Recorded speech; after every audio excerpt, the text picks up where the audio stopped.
నువ్వు కొంచెం రామా, లోపలికి ఎవరిని రానివద్దు. సరే సార్.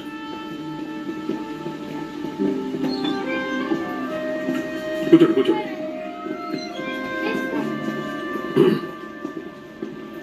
వచ్చి చాలాసేపు అయిందా? లేదు సార్, చాలాసేపు ఏం కాలేదు. ఈరోజు ఒక మీటింగ్ ఉంది.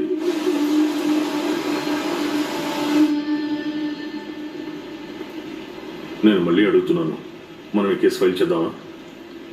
మీ అమ్మాయి చెప్పిందని బట్టి అదే ఏమీ జరగలేదనిపిస్తోంది. ఖచ్చితంగా చేయాలి సార్.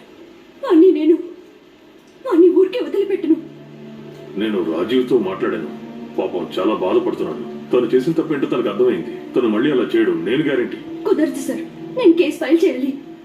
వాడి బిహేవియర్ ని కాలేజ్ లో ఎవరిని అడిగినా చెప్తారు సార్. అతని నాకు 3 సంవత్సరాలుగా తెలుసు సార్.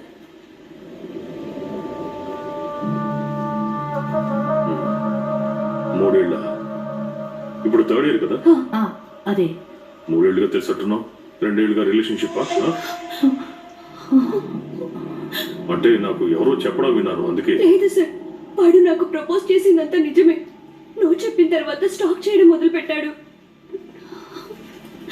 ఈ రియా, తన్వి, ఏంజల్